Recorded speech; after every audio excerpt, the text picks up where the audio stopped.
Welcome to What If Sleep Storian, where the boundaries between worlds dissolve and beloved characters step beyond the pages of their original tales. Here, in the hushed hours between day and night, a legendary outlaw might cross paths with a shadow that wears familiar faces. A wise elder could guide a lost soul through a canyon's secrets, and the impossible becomes beautifully inevitable. Each story begins with a simple question, what if, and unfolds into a gentle tapestry of intrigue, wonder, and dreams.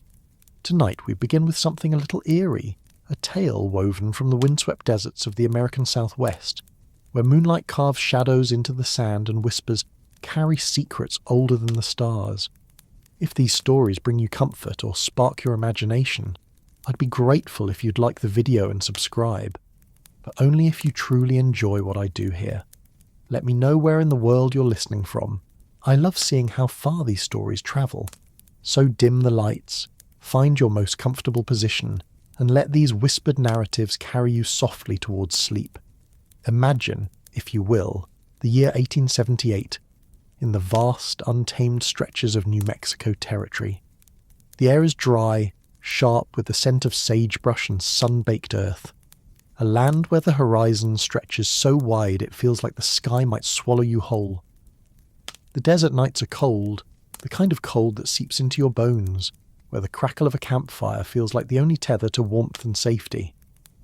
This is not the romantic West of dime novels, where heroes ride into sunsets and justice is a clean shot. No, this is a place of grit and survival, where dust coats your throat, where every shadow might hide a rattlesnake, or something worse. Can you feel it? The weight of that air, heavy with the promise of danger and the quiet hum of something ancient watching from the dark. The stars above are bright, unmarred by city lights, and they cast a silver glow over a canyon carved deep into the earth, its walls jagged and red, like the bones of some great beast long buried. The wind hums through the sage, a low, mournful song carrying the faint scent of creosote and something else, something metallic, like blood or rust. The ground beneath your feet is hard, dusted with fine sand that shifts with every step, whispering secrets to those who know how to listen. This is a land where survival demands sharp eyes and sharper instincts, where the line between man and myth blurs under the weight of the desert's gaze. In this world, a young man rides hard through the night, his horse's hooves pounding the earth, kicking up clouds of dust that catch the moonlight like ghosts. His name is whispered in saloons and wanted posters alike. Billy the Kid, barely 20, with a grin that could charm a rattlesnake and a draw faster than most men could blink. His breath is ragged, his hat pulled low, his eyes scanning the dark for the posse he knows is closing in. The law wants him for crimes he swears he didn't commit, at least not all of them. But out here, truth is as slippery as the shadows, and Billy's learned to trust only his wits and the weight of the revolver at his hip. The canyon walls rise around him as he slows his horse, the animal's sides heaving, its coat slick with sweat. The night is quiet, save for the distant howl of a coyote and the soft clink of Billy's spurs as he dismounts. He kneels, pressing a hand to the ground, feeling the faint tremor of the earth as if it's alive watching him. The air smells of dust and leather, with a faint tang of something sour like milk gone bad. He spits into the dirt, his throat dry, his tongue tasting the grit of the trail. This isn't a place for rest, but he has no choice.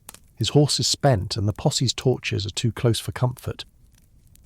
Billy leads his horse into a narrow crevice in the canyon, where the walls close in like a lover's embrace. Cool stone brushing his shoulders. The darkness here is thick, almost tangible, and he strains to hear any sound, a snapped twig, a whispered curse that might betray his pursuers. But there's something else too, a feeling that prickles the back of his neck, like eyes watching from the dark.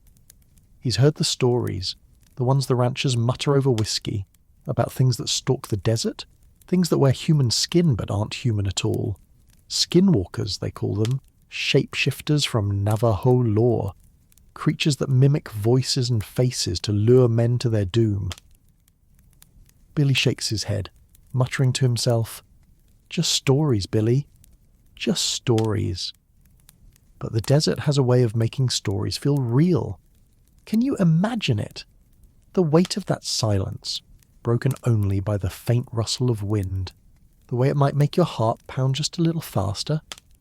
What would you do, alone in a canyon like this, with only the stars and the shadows for company? Billy finds a small overhang, a shallow cave where the air is cooler, heavy with the musty scent of damp stone. He ties his horse to a scraggly mesquite bush, its branches clawing at the sky, and crouches low, pulling his coat tight against the chill. His fingers brush the worn grip of his Colt, a familiar comfort, but his eyes dart to the darkness beyond the cave's mouth. The moonlight paints the canyon in shades of silver and black, and for a moment he thinks he sees movement, a flicker of something human-shaped, too tall, too thin, moving too smoothly to be natural. He blinks and it's gone, leaving only the whisper of the wind. "Get a grip, kid," he mutters, his voice low, the words half lost in the quiet.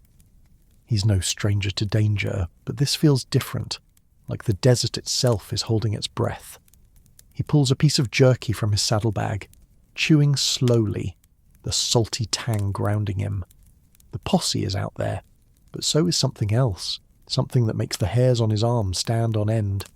He doesn't know it yet, but this canyon, this night, will change him forever.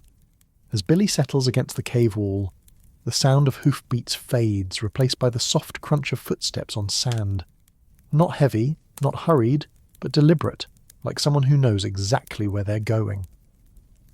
Billy's hand tightens on his gun, his heart thudding in his chest. "Who's there?" he calls, his voice steady despite the knot in his gut. No answer comes, only the faint echo of his own words bouncing off the canyon walls. He waits, his breath shallow, every sense straining for a clue. Then, a voice, soft and familiar, cuts through the dark. "Billy? That you, kid?" It's a voice he knows. Tom O'Folliard, one of his gang, a friend he'd trust with his life. But there's something off, a slight hitch in the tone, like a note played wrong on a fiddle. Billy's eyes narrow. Tom was miles away, back at the hideout, not out here in the middle of nowhere. "Tom!" he calls back, cautious, his thumb brushing the hammer of his revolver. "Es me," the voice replies, closer now, just beyond the cave's entrance.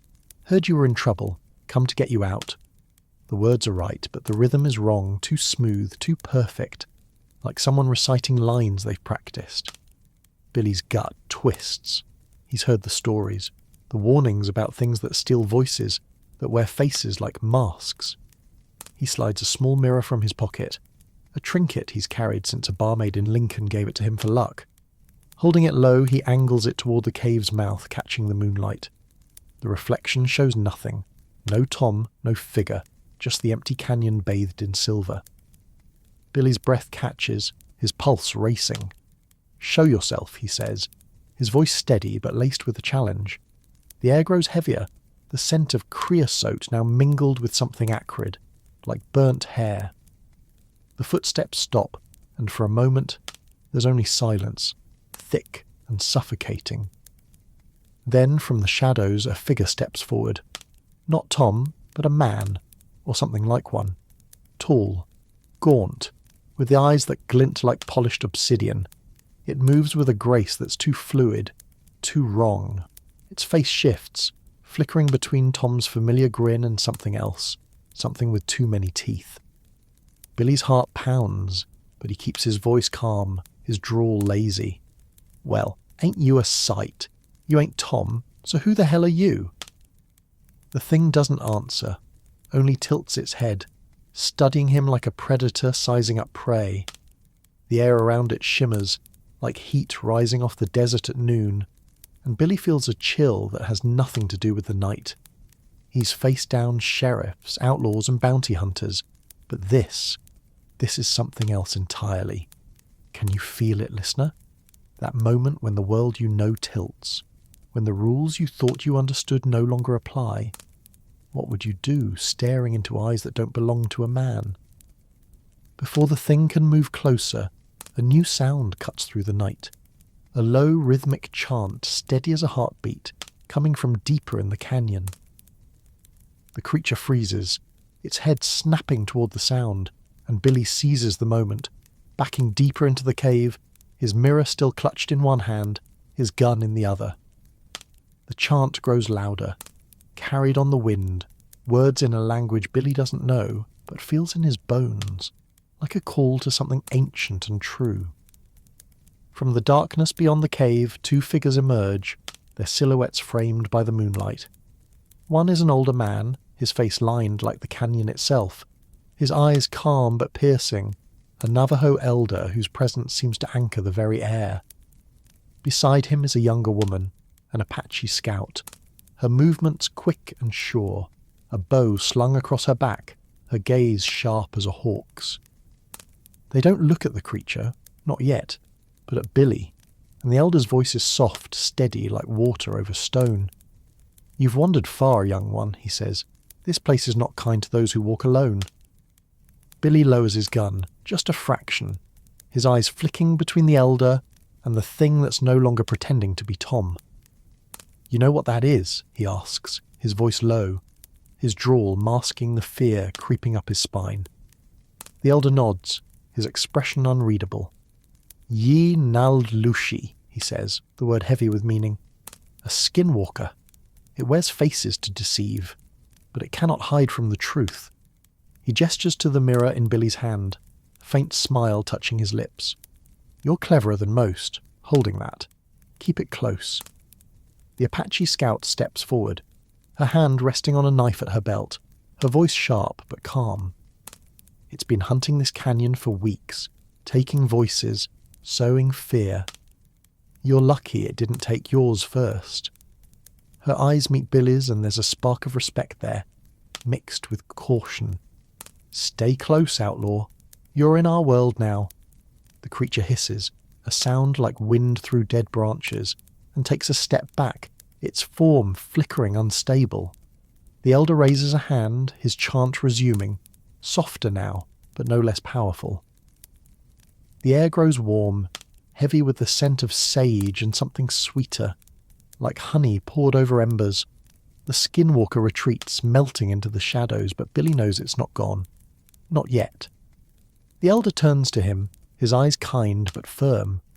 "You cannot outrun it, nor outshoot it," he says. "But you can outwit it if you listen. Will you walk with us, William Bonney, or will you face the dark alone?" Billy hesitates, his fingers brushing the mirror, his mind racing. He's never been one for trust, but there's something about these two, the elder's calm wisdom, the scout's fierce resolve, that feels like a lifeline in this strange, haunted night. "Reckon I'll stick with you," he says, a faint grin tugging at his lips. "Ain't like I got better plans?" The scout snorts, a sound that's almost a laugh, and the elder nods, gesturing toward the canyon's depths. "Then come," he says. "The desert has much to teach, if you're willing to learn." As they move deeper into the canyon, the moonlight fades, swallowed by the high walls, and the air grows cooler, thick with the scent of earth and secrets. Billy follows, his steps careful, his mirror tucked into his coat, his gun still closed. The chant lingers in the air, a soft thread tying them together, and for the first time in a long while Billy feels something like hope, eerie, fragile, but real. What would it be like, listener, to walk that path, to feel the desert's pulse under your feet, to know that something ancient watches from the shadows? Close your eyes, if you haven't already, and let the story carry you, like a river through the canyon, toward whatever lies ahead. The canyon seemed to breathe around them, its walls closing in as the trio moved deeper into its heart. The air was heavy now, thick with the scent of ancient stone, and the faint, sweet decay of desert blooms that clung to life in the crevices. Moonlight struggled to reach this far, leaving only slivers of silver to guide their steps, each footfall crunching softly on the sandy floor. Billy's breath was steady, but his eyes flicked to every shadow, the small mirror in his coat pocket a quiet weight against his chest.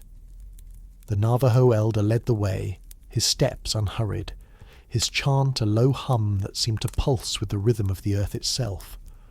The Apache scout, her bow now in hand, moved like a shadow herself, her gaze sharp, scanning the darkness for any sign of the thing that had worn Tom's face. The night was alive with sounds, distant coyote calls, the skitter of small creatures in the brush, the soft moan of wind threading through the canyon's twists. But there was something else too, a faint whisper that wasn't quite sound, more like a feeling crawling up Billy's spine. He tightened his grip on his revolver, the cold metal grounding him against the unease. The elder's voice broke the silence, soft but clear, like water over smooth stones. "This place remembers," he said, not turning to look at Billy. "Every step, every life, every fear. The canyon holds them all."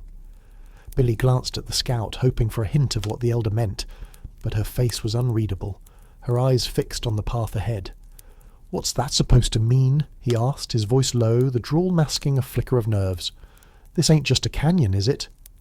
The scout's lips twitched, not quite a smile. "Nothing's just anything out here," she said. "You feel it, don't you? The way the air presses against you like it's watching." She paused, her fingers brushing the fletching of an arrow. "The Yi Nald Lushi knows this place better than we do. It's why it chose this canyon to hunt." Billy chewed on that, his mind turning over the stories he'd heard in saloons, tales of men vanishing in the desert, their voices echoing long after they were gone. He'd laughed them off once, but now, with the canyon's walls looming and the memory of that thing's too many teeth, the laughter felt far away. "So how do you fight something like that?" he asked, his tone light but his eyes serious. "Bullets don't seem like they do much." The elder stopped, turning to face him, his eyes glinting in the faint light. "You don't fight it," he said. "You reveal it. It hides in lies, in stolen faces. Show it the truth, and it has nowhere to run." He gestured to the mirror in Billy's coat, its edge peeking out. "That's why you carry that. It sees what is, not what it wants you to see." Billy nodded, though the weight of the words settled uneasily. He wasn't used to fighting with anything but his gun and his wits. But out here, those felt like flimsy tools. The scout stepped closer, her voice dropping to a whisper. "We've tracked it before," she said. "It takes voices, faces, even memories. Last week it wore my brother's smile, called me by a name only he used. But it didn't know the song we sang as kids. That's how you catch it. It can't mimic everything." Billy's throat tightened at the thought of something wearing his friend's face, speaking with his voice, but missing the pieces that made him real. "So we trick it," he said, more to himself than to her. "Make it slip up." The scout's eyes met his, a spark of approval there. "Exactly. You're quick, Outlaw. That's good. You'll need it." They moved on, the canyon narrowing until the walls were close enough to brush their shoulders, the stone cool and rough under Billy's fingers. The air tasted of dust and something sharp, like lightning before a storm. Every now and then the elder would pause, kneeling to touch the ground, his fingers tracing patterns in the sand that Billy couldn't read. "What's he doing?" Billy whispered to the scout, his voice barely audible. "Listening," she replied. "The earth speaks if you know how to hear it. He's finding the Skinwalker's trail, not its tracks, but its presence." Billy didn't fully understand, but he felt the truth of it, the way the elder's calm seemed to anchor them against the canyon's weight. He wondered what it would be like to know a place so deeply, to hear its secrets in the wind and the dirt. Can you imagine it, listener? Walking a path where every stone holds a story, where the air itself might whisper warnings. What would it feel like to trust the world that way, to let it guide you through the dark? The trio reached a wider part of the canyon, where the walls opened into a small basin, ringed by twisted junipers and scattered boulders. The moonlight was brighter here, bathing the ground in a pale glow, and Billy's eyes caught the glint of something in the sand, a piece of cloth, torn and stained, half buried. He crouched, pulling it free, the fabric rough against his fingertips.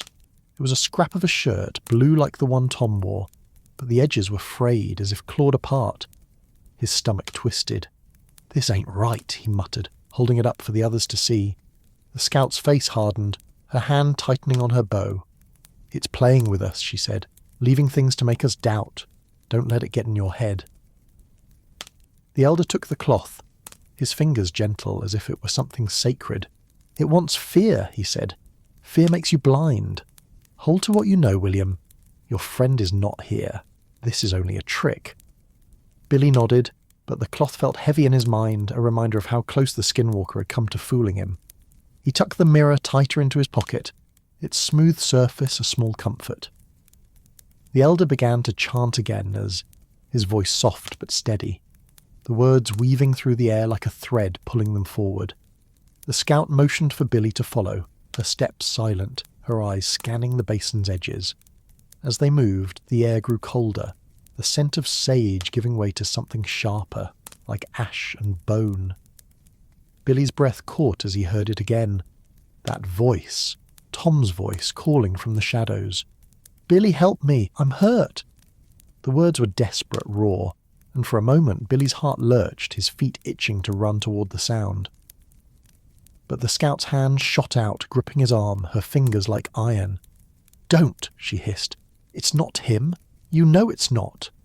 Billy's jaw clenched, his hand hovering over his gun. "I know," he said, but the words felt hollow, the voice still tugging at him. He pulled the mirror out, holding it up, angling it toward the sound. The reflection showed nothing but the canyon's walls, the junipers swaying in the wind. The voice called again, fainter now, pleading, and Billy forced himself to focus on the elder's chant, letting it anchor him. The elder stopped, his eyes narrowing as he looked toward a cluster of boulders at the basin's edge. "It's close," he said, his voice barely above a whisper. "It watches us now. Be ready." Billy's pulse quickened, his fingers brushing the mirror and the gun in turn. The scout knocked an arrow, her movements fluid, her gaze locked on the shadows. The air was thick now, heavy with that acrid scent, and Billy felt it again. That prickling sense of being watched, not by one pair of eyes, but by many, as if the canyon itself were alive with malice. Then a shape moved among the boulders, too fast, too smooth. It was Tom again, or something wearing Tom's face, limping, one hand clutching a wound that wasn't there. "Billy, please," it said, its voice breaking, and Billy's heart twisted, even as his mind screamed that it wasn't real. The scout raised her bow, but the elder held up a hand, his chant growing louder, the words sharp and commanding. The thing froze, its form flickering, Tom's face melting into something else, something with hollow eyes and a mouth too wide. It hissed, a sound that made Billy's skin crawl, and then it was gone, vanishing into the shadows like smoke. The elder's chant softened, but his eyes stayed on the boulders, his voice calm. "It tests us," he said, "but I'm afraid. It knows we see it." Billy let out a breath he hadn't realized he'd been holding, his hand still on his gun. "How do we stop it?" he asked, his voice steady despite the pounding in his chest. The scout lowered her bow, her eyes still on the shadows. "We don't," she said. "Not yet. We need to find its lair where it's strongest. That's where we'll trap it." The elder nodded, his gaze distant, as if seeing something beyond the canyon. "The desert will show us," he said, "but we must move as one. Trust is our strength now." Billy looked between them, the outlaw in him wary, the man in him grateful.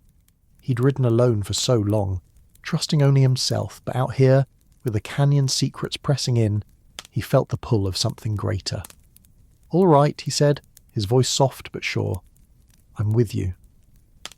They moved on, the canyon swallowing them once more, the moonlight fading into a deeper dark. The elder's chant was their guide, a thread of sound in the silence, and Billy felt the desert's pulse beneath his feet, steady and ancient. The Skinwalker was still out there, watching, waiting, but for now, they were together, and that was enough. Imagine this, listener, the canyon's embrace, the weight of the night, the faint hum of a chant holding the darkness at bay. What would it feel like to walk with them, to carry a mirror against a shadow that knows your name? Let the story wrap around you like the desert wind, cool and ancient. carrying the scent of sage and secrets, drawing you deeper into a world where trust is a fragile flame and the truth burns brighter than fear. Feel the sand shift beneath your feet, soft as a whisper, and hear the elder's voice, steady as a distant drum, calling you toward the canyon's heart, where shadows wear stolen faces and hope flickers like a star. The canyon's depths seem to pulse with a life of their own, the air growing denser, laced with the sharp tang of iron and the faint sweetness of desert sage crushed underfoot. The walls loomed closer now, their surfaces etched with patterns that might have been carved by wind or something older, their shadows dancing in the flickering light of the elder's small torch, a bundle of dried juniper that cast a warm, unsteady glow. Billy's boots crunched softly on the sandy floor, each step stirring a fine dust that clung to his lips, tasting of earth and time. His hand rested on the mirror in his pocket, its cool surface a quiet anchor against the unease that coiled in his gut. The Navajo elder walked ahead, his chant a steady rhythm, like a heartbeat threading through the dark, while the Apache scout flanked him, her eyes darting to every crevice, her bow held low but ready. The night was colder here, the kind of chill that seeped through leather and bone, and Billy pulled his coat tighter, the rough wool scraping against his skin. The sounds of the desert had faded. No coyotes, no rustling brush, only the soft crackle of the torch and the elder's voice, weaving words Billy couldn't understand but felt deep in his chest, like a memory he'd never lived. The scout's breath was visible in the torchlight, small clouds that vanished quickly, and Billy wondered what it would be like to move through this world with her certainty, her quiet strength. Can you feel it, listener? The way the cold bites at your fingertips, the way the silence presses against your ears, heavy with secrets. The elder paused, kneeling to trace a finger along a faint line in the sand, a mark that looked like nothing to Billy but seemed to hold meaning for the old man. It passed this way, the elder said, his voice soft but sure, like a river finding its course. Not long ago, it's leading us deeper to where the canyon's heart lies. Billy crouched beside him, squinting at the mark, a shallow groove, too smooth to be a footprint, more like something had slithered across the ground. His stomach turned. What's it want with us, he asked, his drawl low, masking the edge of fear. Why is it playing these games? The scout's voice came from behind, sharp but quiet. It feeds on fear, on doubt. It wants you to run, to break. That's when it takes you. She stepped closer, her eyes catching the torchlight, fierce and steady. But you're still here, Outlaw. That means it's not sure it can break you yet. Billy grinned, a flash of his old charm, though it felt fragile in the canyon's grip. Reckon I'm too stubborn to break easy, he said, but his eyes lingered on the mark in the sand, his mind turning over the thing's flickering face, its too wide mouth. He'd faced men with guns, men with knives, but this was something else, a shadow that knew his name, his fears, his friends. The elder rose, his torch casting long shadows that seemed to writhe against the canyon walls. I will try again, he said. It always does, but we're stronger together. The desert teaches us this. Alone, we are dust, but together, we are stone. Billy nodded, though the words felt heavy, like a promise he wasn't sure he could keep. Trust wasn't his way, not after years of running, of watching his back in every dusty town from Lincoln to Santa Fe. But here, with the elder's calm and the scout's fire, he felt something shift, like a door creaking open in his mind. He followed as they moved deeper, the canyon narrowing again, its walls pressing in until the torchlight barely reached their jagged edges. The air grew heavier, thick with a scent like damp earth, and something sour, like meat left too long in the sun. Billy's nose wrinkled, his hand brushing his gun, a reflex born of too many close calls. The scout noticed, her lips quaking in a half-smile. Guns won't help you here, she said, her voice low but not unkind. It's not a thing of flesh. You can't kill what doesn't live. Then how do we stop it? Billy asked, his voice steady but his eyes searching hers for answers. You said we trap it, but how? the elder answered, his voice weaving through the chant that never seemed to stop. With truth, he said. With fire and reflection. The Yi Na Lushi cannot bear its own face. We will find its lair, where it hides its true form, and there we will bind it. Billy's fingers brushed the mirror again, its edges worn smooth from years of carrying it, as gift from a girl whose face he could barely recall.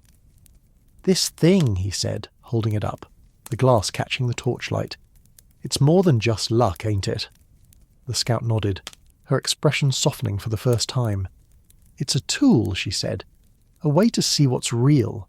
My people use polished stone sometimes, or still water. You were smart to keep it. Billy tucked the mirror away, a spark of pride flaring despite the weight of the night. He wasn't used to praise, not the kind that felt real, and it settled in him like a warm coal against the cold. They moved on, the canyon twisting, the torchlight revealing glimpses of ancient drawings on the walls, spirals, animals, figures that seemed to move in the flickering light. Billy's eyes lingered on them, wondering who had carved them, what stories they told. What would it be like, listener, to walk past marks left by hands long gone, to feel the weight of their lives in the stone? The trio reached a fork in the canyon, where the path split into two dark mouths, each swallowing the light.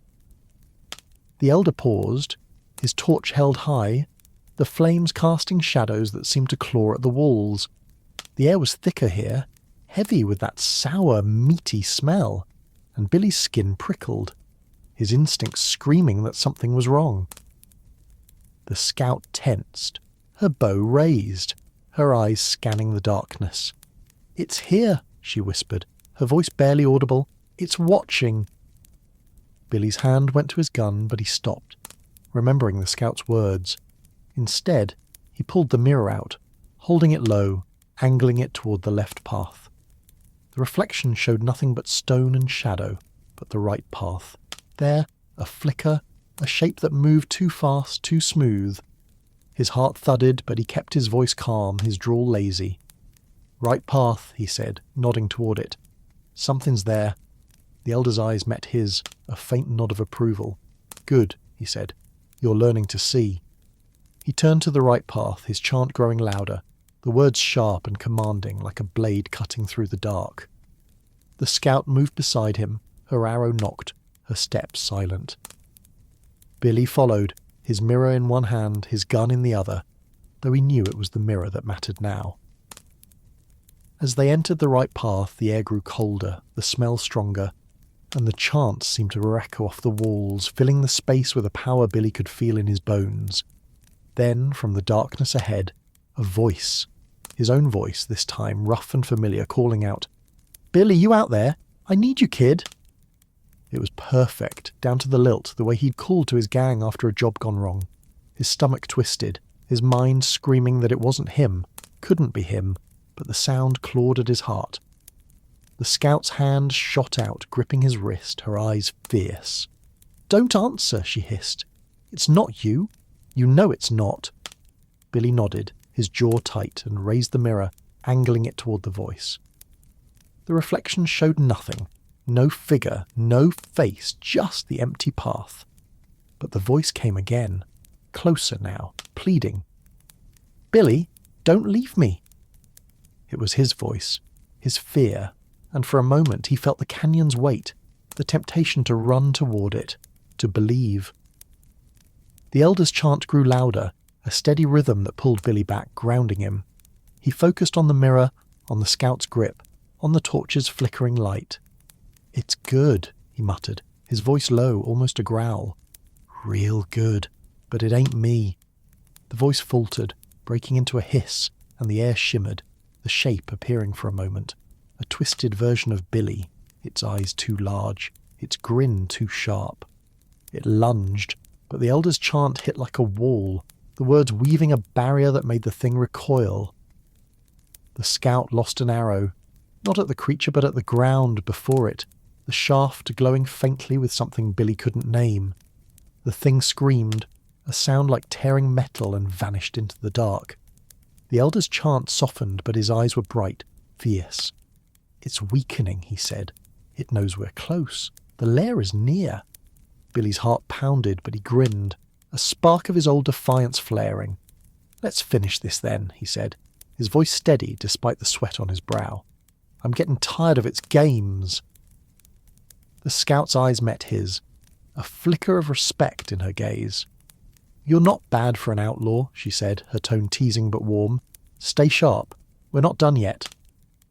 They moved deeper, the canyon's walls closing in, the torchlight barely holding back the dark.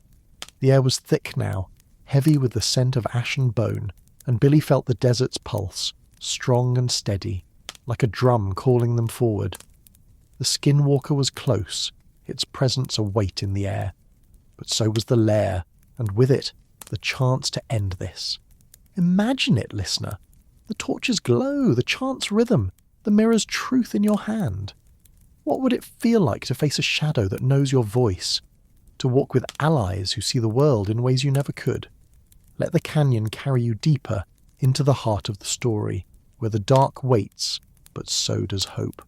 The canyon's walls seemed to lean inward, their jagged edges catching the torch's flicker, casting shadows that twisted like living things. The air grew colder, sharp with the scent of damp stone and something acrid, like the memory of a fire long extinguished. Billy's boots sank into the sandy floor, each step stirring a fine dust that clung to his lips, tasting of grit and iron. His fingers brushed the mirror in his pocket, its smooth surface a quiet anchor, while his other hand hovered near his revolver, more out of habit than hope. The elder's chant wove through the dark, its cadence steady, a thread of light in the oppressive silence, while the scout moved like a wraith, her bow ready, her eyes glinting with a focus that made Billy's own instincts sharpen. The path twisted, narrowing until the walls were close enough to graze their shoulders, the stone cool and unyielding under Billy's touch. The torchlight revealed faint marks, scratches, spirals, shapes that might have been eyes or claws, etched by hands or forces older than the desert itself. The air was heavy now, thick with a sourness that made Billy's throat tighten, like the smell of a slaughterhouse left to rot. He wondered what it would be like to live in a world where such places held no fear, where the night was just night, not a canvas for things that wore stolen faces. Can you feel it, listener? The way the dark presses against you heavy with secrets, the way each step feels like a dare to the unknown. The elder paused, his torch held high, the flames licking at the air, casting a warm glow that seemed to falter against the canyon's weight. He knelt, his fingers tracing a pattern in the sand, a circle broken by a jagged line like a wound in the earth. "This is its place," he said, his voice soft but heavy, like a stone dropped into still water. "The lair is near. It will fight hardest here, where its power is strongest." Billy crouched beside him, his eyes on the pattern, his mind racing. "What's it doing here?" he asked, his drawl low, masking the unease that coiled in his gut. "Why this canyon? This hole in the world?" The scout's voice came from behind, sharp but steady. "It's old," she said. "Older than the towns, the ranches, maybe even the mountains. It chooses places like this, forgotten, broken, where fear can grow like weeds."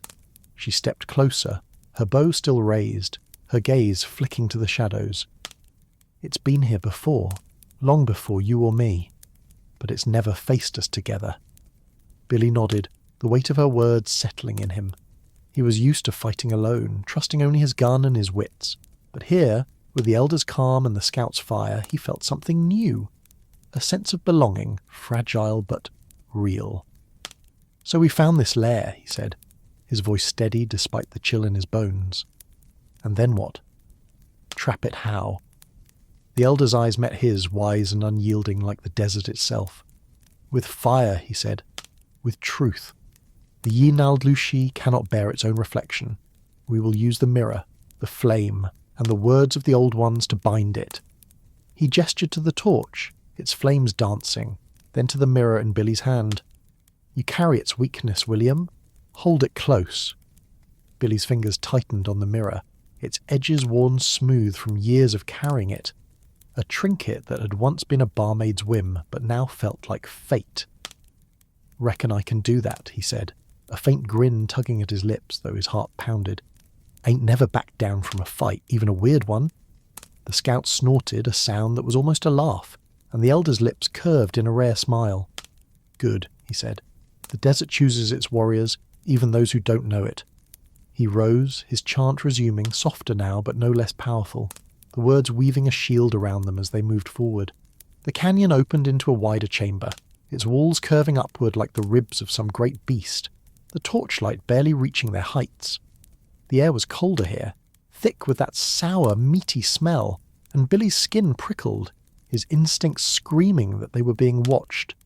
The ground was littered with bones, small, delicate, some human, some not, scattered like offerings. The scout's breath caught, her hand tightening on her bow, but she didn't speak, her eyes fixed on a dark opening at the chamber's far end, a jagged maw that seemed to swallow the light. "That's it," she whispered, her voice barely audible over the chant. "The lair." Billy's heart thudded, his hand on the mirror, his eyes scanning the shadows. The air shimmered, and a voice broke the silence. Not Charlie's, not Tom's, but his own mother's, soft and lilting, the way she'd sung to him as a boy. "William, my sweet boy," it called, echoing from the dark opening. "Come to me, I've missed you." His blood ran cold, his breath catching in his throat. He hadn't heard her voice in years, not since fever took her in a dusty Kansas town, but it was perfect, every note a knife to his heart. He felt the pull, the ache to run toward it, to believe, but the scout's hand shot out, gripping his arm, her nails digging into his skin. "Don't!" she hissed, her eyes fierce. "It's not her! You know it!" Billy's jaw clenched, his hand trembling as he raised the mirror, angling it toward the voice. The reflection showed nothing but the chamber's walls, the bones, the dark maw of the lair. The voice called again, softer, pleading. "William, please." And he forced himself to focus on the elder's chant, its rhythm pulling him back, grounding him. "It's good," he muttered, his voice rough, almost a growl. "Too damn good." He stepped forward, the mirror held high, the torchlight glinting off its surface. The air shimmered, and the voice broke into a snarl, a shape emerging from the lair's mouth. A figure with his mother's face, but wrong, too tall, too thin, its eyes like pools of ink, its mouth stretching into a grin that wasn't human. The elder's chant surged, sharp and commanding, the words cutting through the air like a blade. The scout lost an arrow, its tip glowing with a faint unnatural light, striking the ground before the thing. It screamed, a sound like wind tearing through dead branches, and recoiled, its form flickering, his mother's face melting into something featureless, a shadow with claws. Billy held the mirror steady, his heart pounding, and the thing hissed, its eyes locked on the glass as if it could see its own emptiness reflected back. "Keep it there," the elder called, his voice steady, his chant unbroken. He stepped forward, pulling a small bundle from his pouch, sage and cedar, bound with red thread. He lit it from the torch, the smoke curling upward, thick and sweet, mingling with the sourness of the lair. The thing shrieked, its form twisting, and Billy felt the air grow heavy, like a storm about to break. The scout knocked another arrow, her eyes never leaving the creature. "It's trapped," she said, her voice low, fierce. "But not for long. We need to get to the lair now." Billy nodded, his grin returning, sharp and defiant. "Let's end this then," he said, his voice steady despite the sweat on his brow. "I'm done with its tricks." They moved toward the lair, the elder's chant a shield, the smoke curling around them like a living thing. The bones crushed underfoot, the air thick with the scent of sage and ash, and Billy felt the desert's pulse, strong and ancient, urging them forward. The Skinwalker was weakening, its lies unravelling, but the lair was its stronghold, and Billy knew the real fight was just beginning. What would it be like, listener, to stand at the edge of that darkness, mirror in hand, with allies who know the desert's secrets? To feel the weight of a shadow's gaze, knowing you hold the truth that can bind it. Let the story carry you, like smoke on the wind, into the lair where hope and fear collide.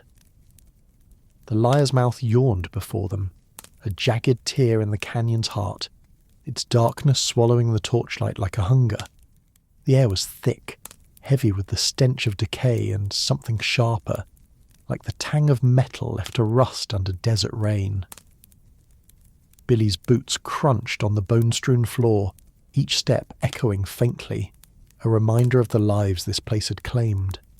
His fingers gripped the mirror tightly, its smooth surface warm from his touch, while his other hand hovered near his revolver, a reflex he couldn't shake despite its uselessness here. The Navajo elder's chant filled the chamber, its rhythm steady, weaving a thread of strength through the oppressive air, while the Apache scout moved with silent precision, her bow raised, her eyes locked on the shadows that seemed to pulse within the lair's depths. The walls of the chamber curved upward, their surfaces etched with strange, spiralling patterns that caught the torch's glow, glinting like eyes in the dark. The air was cold, biting at Billy's skin through his coat, and he tasted the dust on his lips, gritty and bitter, mingled with the faint sweetness of the elder's sage smoke.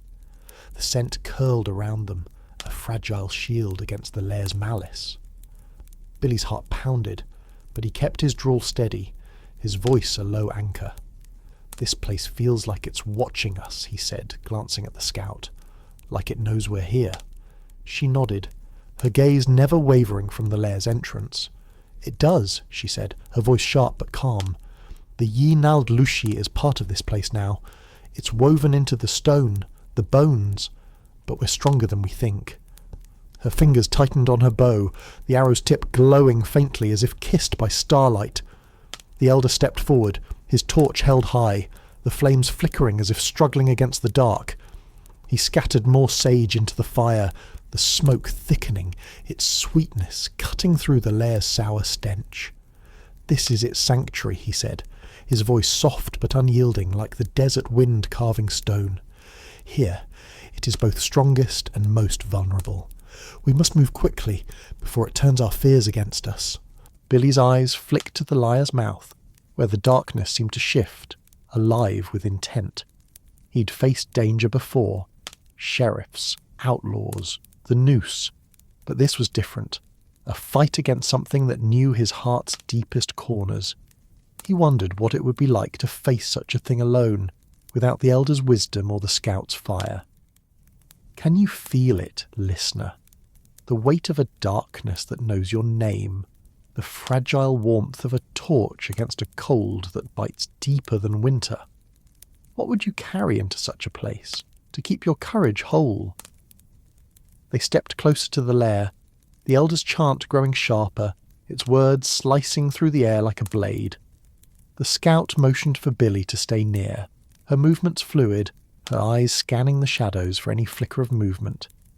The ground beneath them was uneven, littered with more bones, some small, some too large, their surfaces polished as if touched by countless hands. Billy's stomach twisted, but he kept his focus on the mirror, its glass a small truth in a place built on lies. Then a sound, a soft whisper, not a voice, but a feeling, like a memory brushing against his mind. It wasn't his mother this time, nor Charlie, nor Tom, but something deeper, a voice he didn't recognize yet felt in his bones. "William," it murmured, soft as a lullaby, "you don't belong here. Run, while you still can." The words were laced with sorrow, with promise, and Billy's heart lurched, his feet faltering for a moment. The scout's hand shot out, steadying him, her grip firm. "It's lying," she hissed, her eyes fierce. "It's pulling at you, trying to find a crack. Don't let it in." Billy nodded, his jaw tight, and raised the mirror, angling it toward the lair's mouth. The reflection showed nothing but darkness, but the air shimmered, and the whisper grew into a growl, low and guttural like a beast stirring from sleep. The elder's chant surged, its rhythm fierce now, and he tossed another bundle of sage into the torch, the smoke billowing, thick and sweet, filling the chamber with a haze that made the shadows dance. From the liar's mouth a shape emerged, not a face he knew, but a figure that seemed to shift, its form flickering between man and beast, its eyes glinting like polished obsidian. It moved too smoothly, too fast, its limbs bending in ways that made Billy's skin crawl. "You can't stop me," it said, its voice a chorus of stolen tongues, layering his mother's softness with Charlie's laugh, Tom's drawl, and something older, colder. "This is my place. You are nothing here."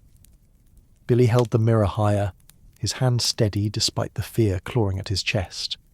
The thing hissed, its form twisting as the glass caught its reflection, revealing not a man, not a beast, but a void, a shapeless hunger that seemed to writhe in the light.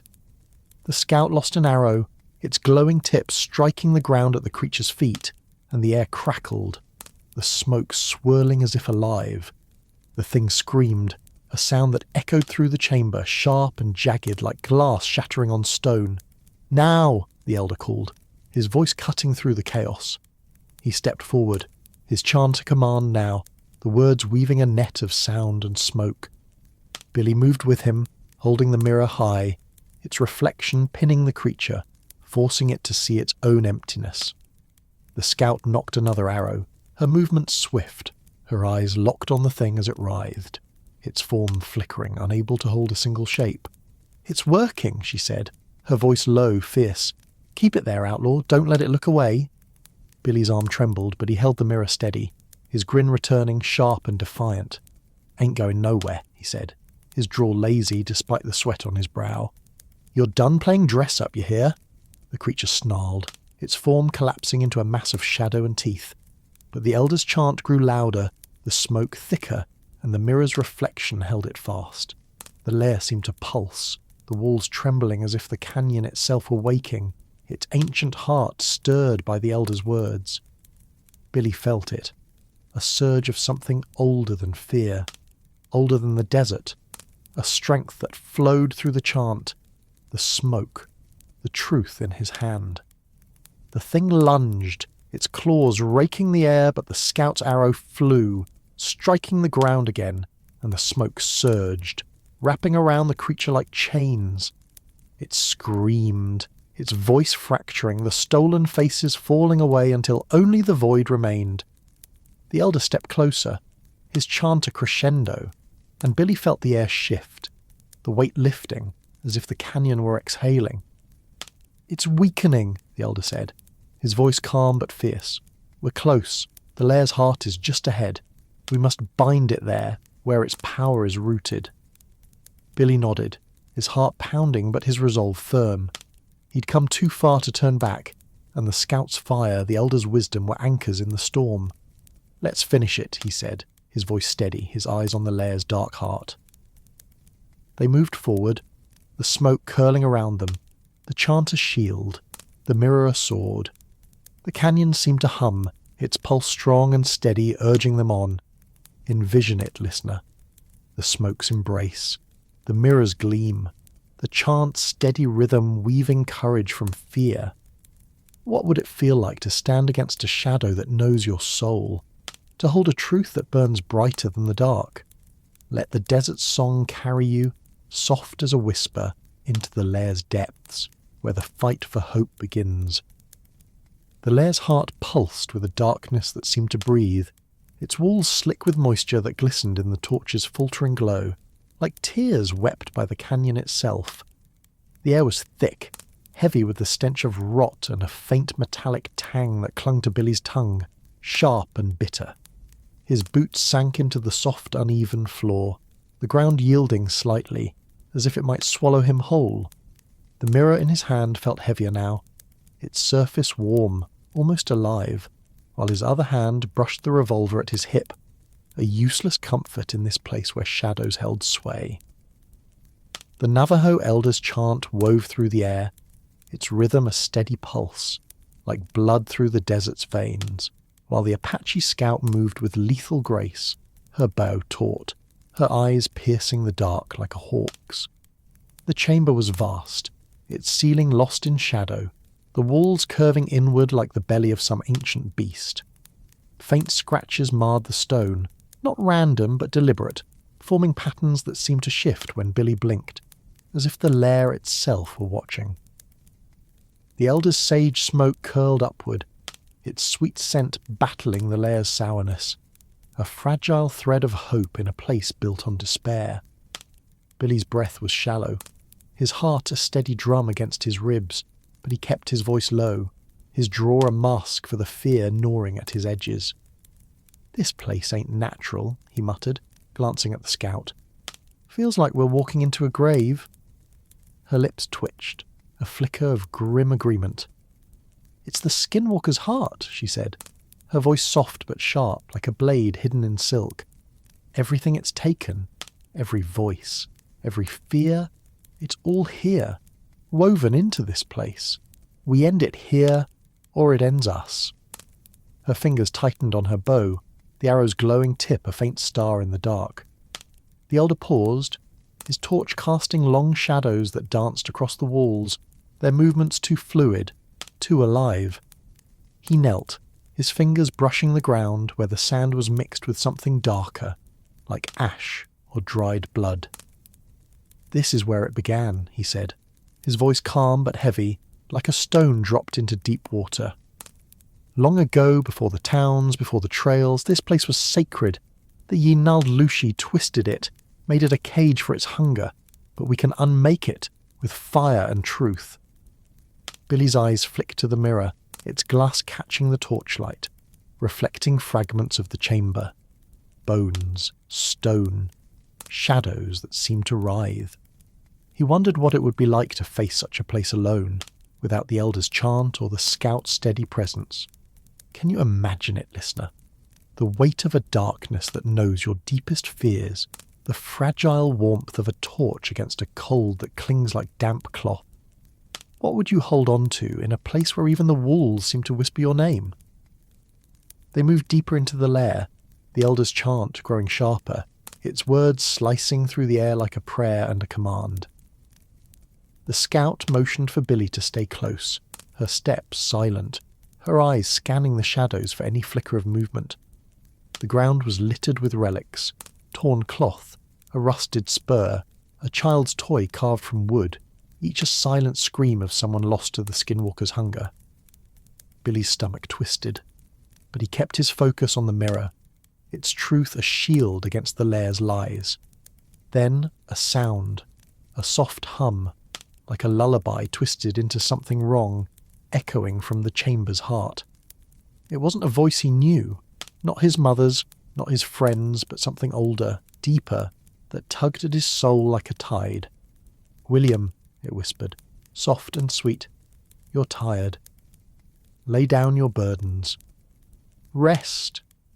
The words were a caress, promising peace, and Billy felt his resolve waver, his steps slowing. The scout's hand gripped his arm, her nails biting into his skin, her eyes fierce. "It's in your head," she hissed. "It's pulling at you. Fight it, outlaw." Her voice was a lifeline, sharp and real, cutting through the haze, its walls slick with moisture that glistened in the torch's faltering glow, like tears wept by the canyon itself.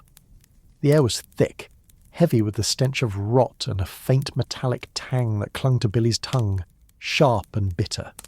His boots sank into the soft, uneven floor, the ground yielding slightly, as if it might swallow him whole.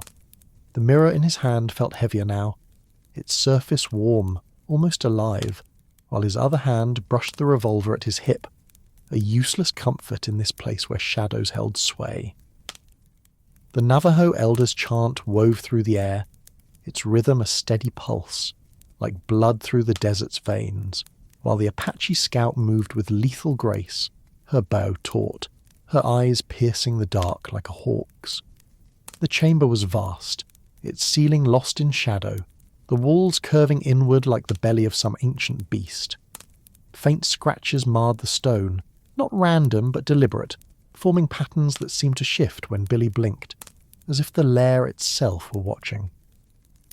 The elder's sage smoke curled upward, its sweet scent battling the lair's sourness, a fragile thread of hope in a place built on despair. Billy's breath was shallow, his heart a steady drum against his ribs, but he kept his voice low, his draw a mask for the fear gnawing at his edges. "This place ain't natural," he muttered, glancing at the scout. "Feels like we're walking into a grave." Her lips twitched, a flicker of grim agreement. "It's the Skinwalker's heart," she said, her voice soft but sharp, like a blade hidden in silk. "Everything it's taken, every voice, every fear, it's all here, woven into this place. We end it here, or it ends us." Her fingers tightened on her bow, the arrow's glowing tip a faint star in the dark. The elder paused, his torch casting long shadows that danced across the walls, their movements too fluid, too alive. He knelt, his fingers brushing the ground where the sand was mixed with something darker, like ash or dried blood. "This is where it began," he said, his voice calm but heavy, like a stone dropped into deep water. "Long ago, before the towns, before the trails, this place was sacred. The Yinald Lushi twisted it, made it a cage for its hunger, but we can unmake it with fire and truth." Billy's eyes flicked to the mirror, its glass catching the torchlight, reflecting fragments of the chamber. Bones, stone, shadows that seemed to writhe. He wondered what it would be like to face such a place alone, without the elder's chant or the scout's steady presence. Can you imagine it, listener?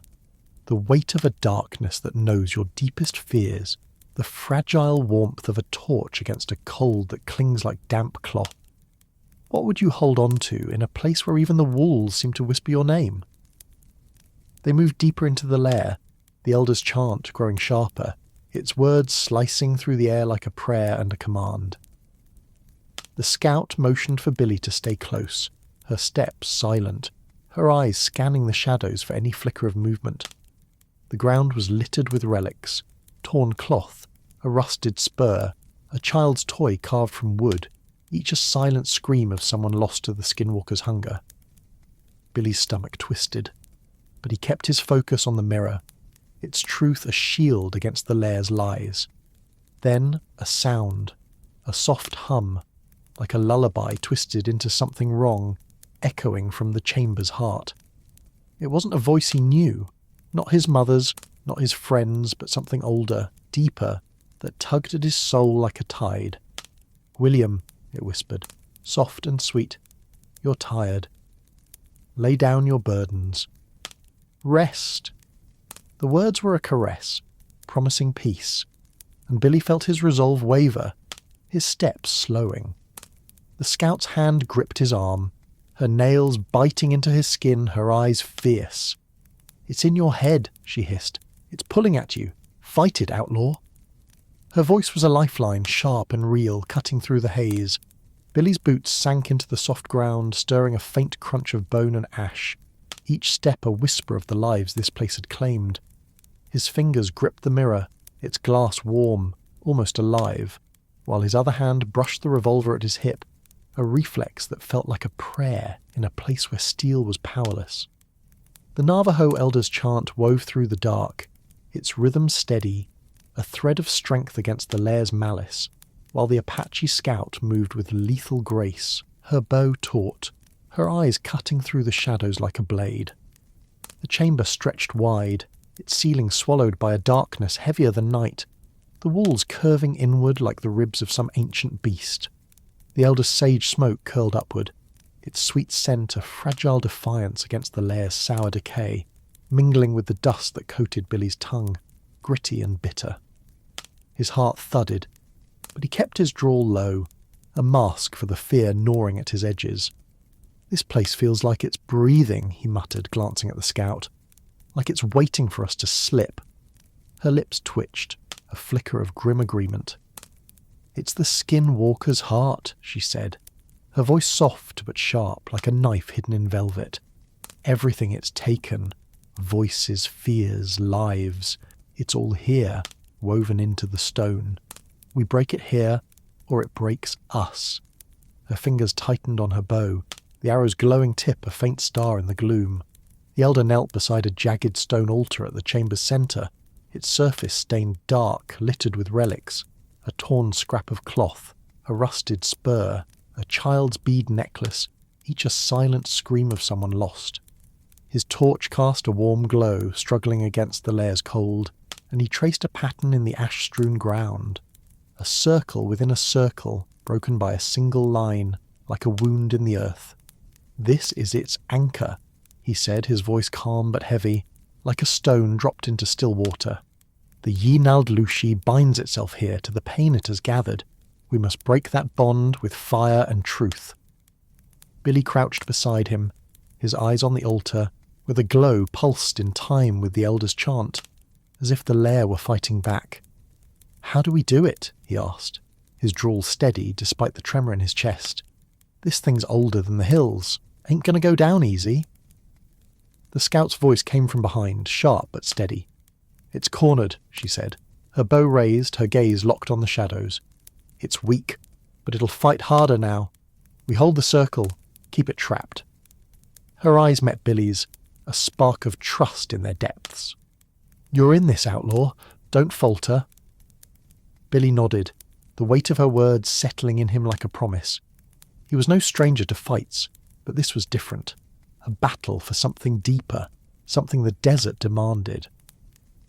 He pulled the mirror from his pocket, its glass catching the altar's glow, reflecting fragments of the chamber. Bones, stone, shadows that flinched from the light.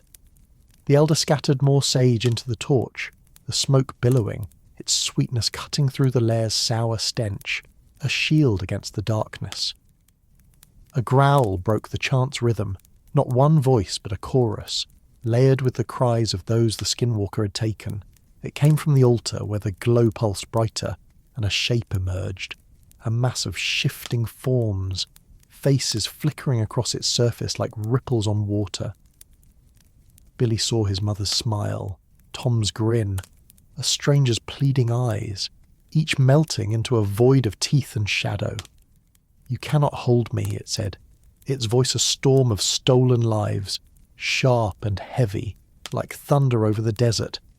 "This is my place. You are nothing." Billy raised the mirror, his hand steady despite the fear clawing at his chest.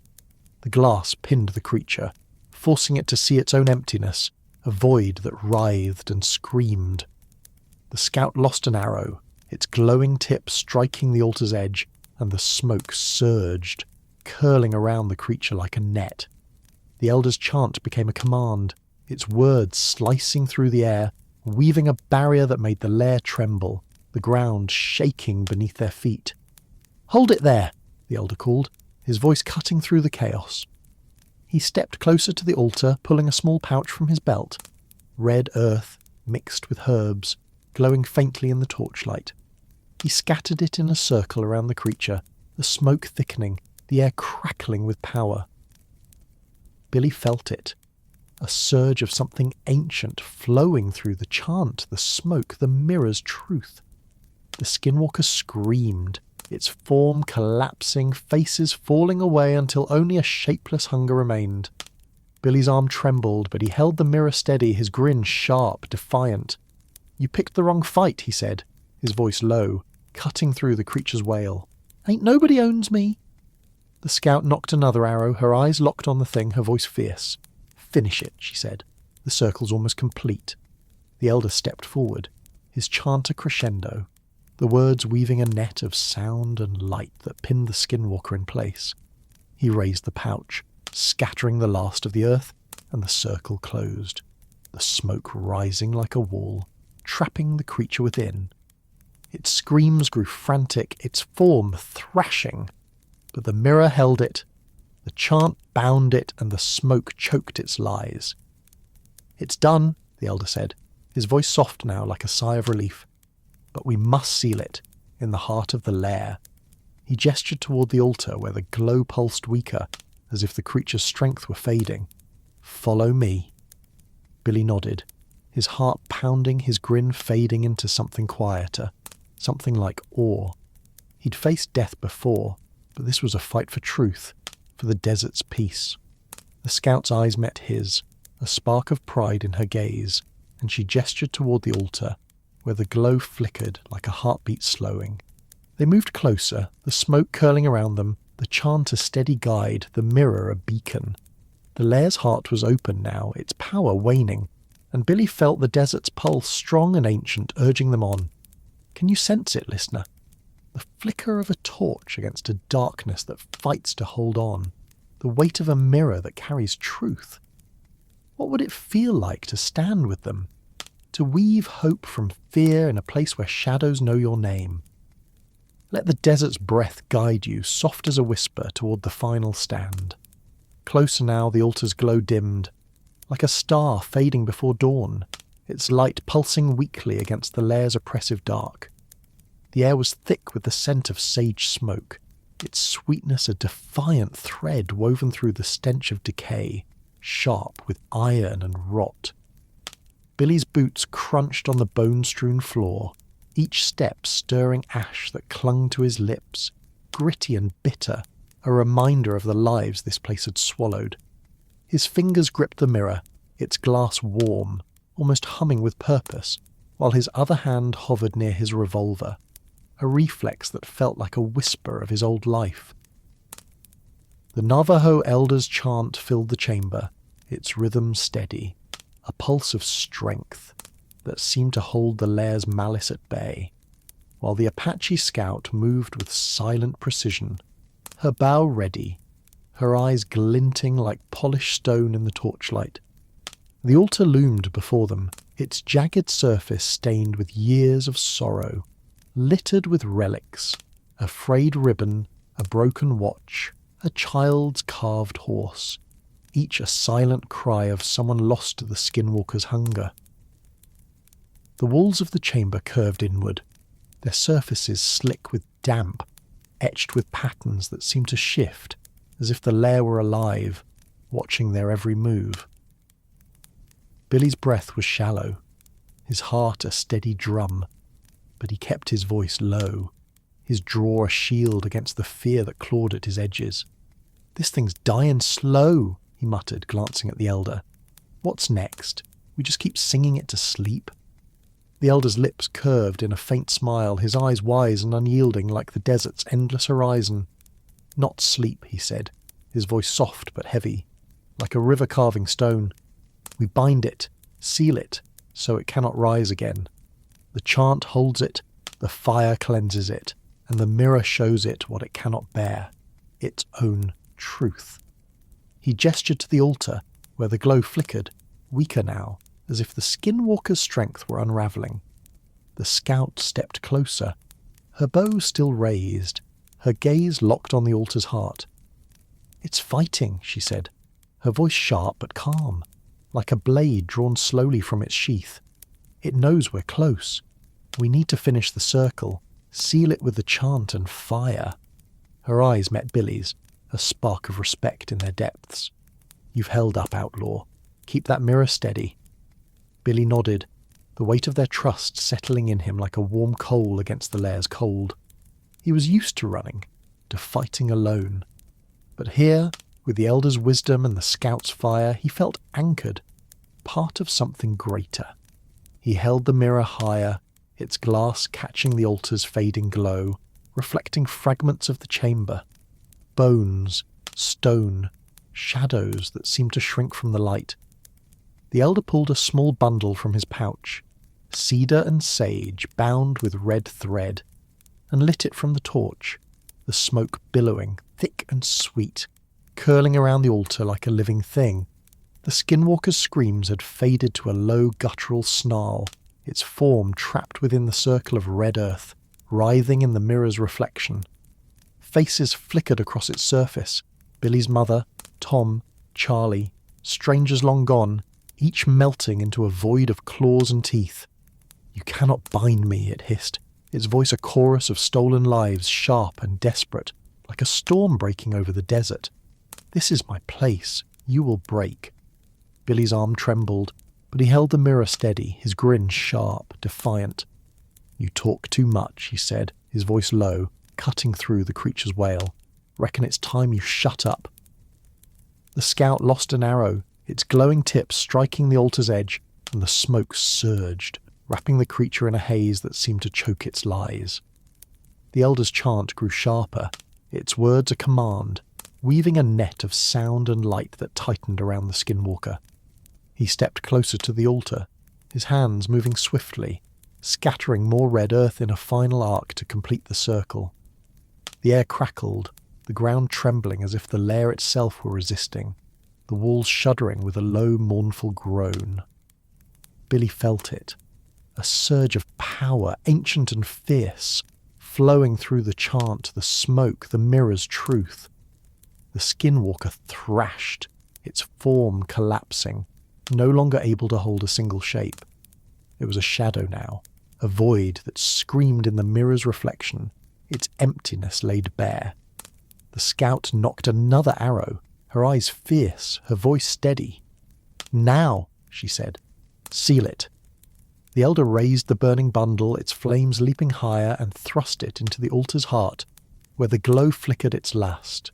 The smoke billowed, thick and sweet, filling the chamber, and the chant reached a crescendo, the words a blade that cut through the lair's darkness.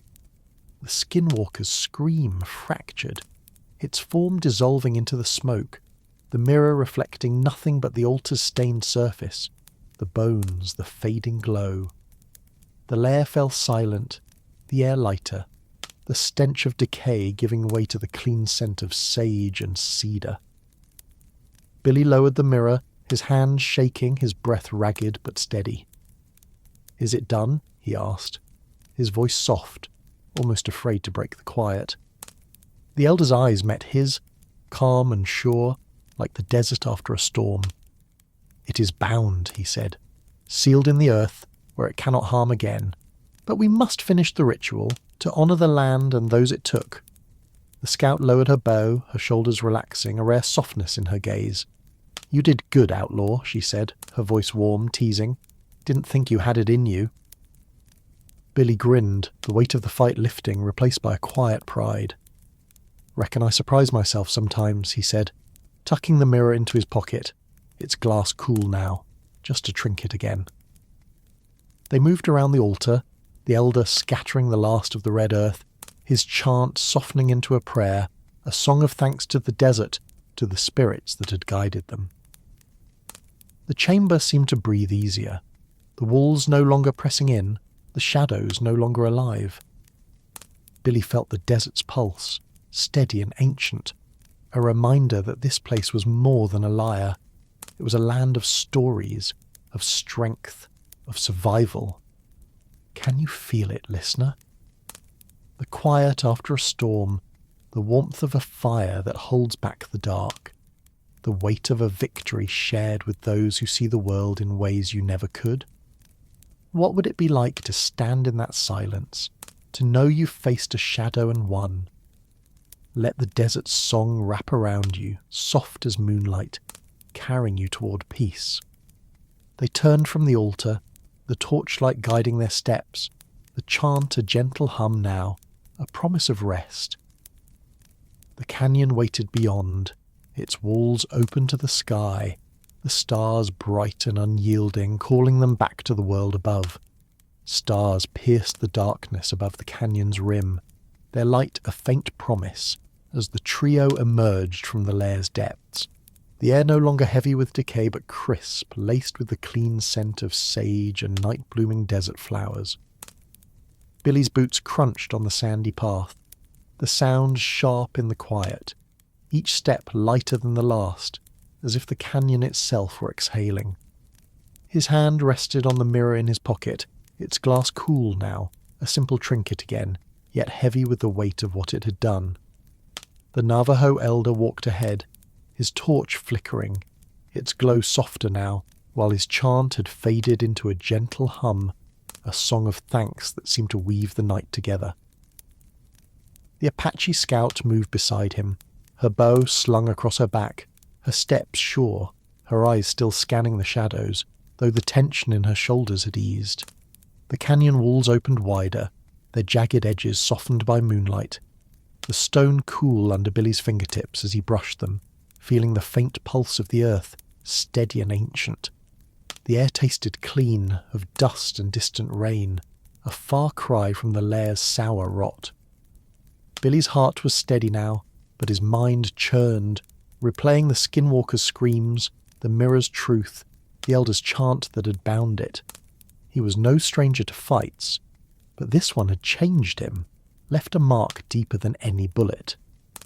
That was something else, he said, his voice low, his drawl masking the awe in his chest. Never thought I'd be fighting shadows with a mirror and a song. The scout's lips curved, a rare smile breaking her stoic mask. You're full of surprises, Outlaw, she said, her voice warm, teasing. Most would have run. You stayed. Her eyes met his, a spark of respect in their depths, and Billy felt a warmth he hadn't known in years, not since the days before the law branded him a killer. The Elder paused, turning to face them, his face lined like the canyon itself, his eyes calm but bright with purpose. The desert chooses its warriors, he said, his voice soft like a breeze over sand. You carried the truth, William, when many would have faltered. The land thanks you, as do those who were lost. He gestured to the ground, where the last of the red earth from his pouch lay scattered, a final offering to the canyon spirits. Billy shifted, uneasy with the praise, his hand brushing the mirror. I just held a mirror, he said, his grin crooked. You two did the heavy lifting. But his words felt hollow, and he knew it. The Elder's chant, the scout's arrows, his own defiance had woven together, a strength born of trust, something he'd never known in his years of running. The scout snorted, a sound that was almost a laugh. Don't sell yourself short, she said. You kept your head when that thing wore your mother's face. That's no small thing. She knelt, picking up a small stone from the path, its surface smooth, glinting in the moonlight.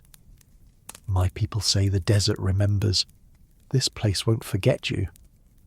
Billy took the stone she offered, its weight cool and solid in his palm, and for a moment he wondered what it would be like to belong to a place, to a people, the way she did. Can you imagine it, listener? The feel of a stone that carries a story, the weight of a victory shared with those who see the world through different eyes. What would it mean to leave a mark on a land that never forgets? They moved to a small clearing where the canyon widened, the walls falling back to reveal a sky strewn with stars, their light bathing the ground in silver. The Elder set the torch in the sand, its flames low but steady, and began a new chant.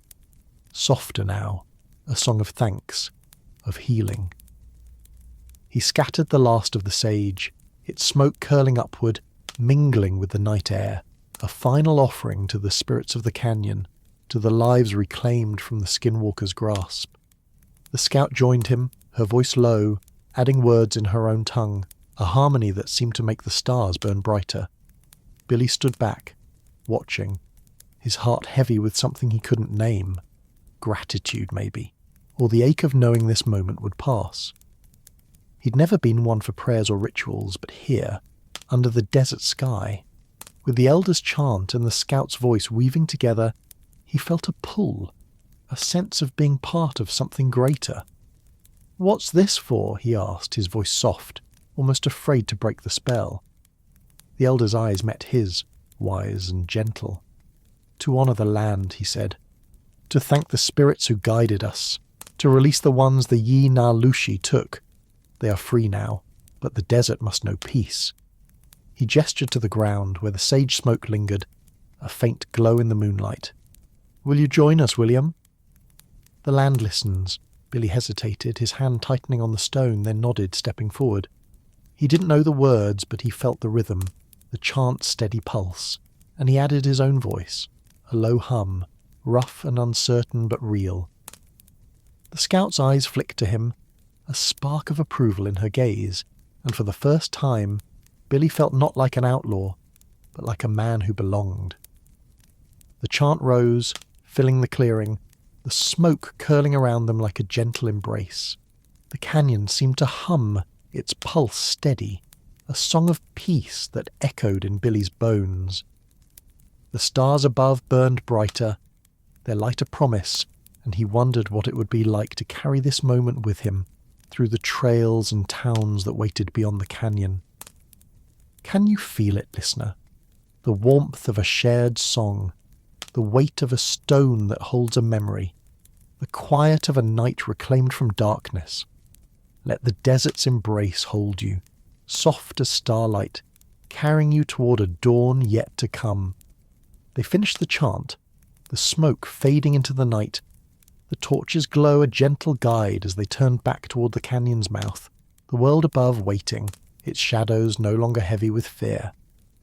Moonlight spilled across the canyon's floor, painting the sand in shades of silver, a soft glow that seemed to guide the trio's steps as they left the lair behind.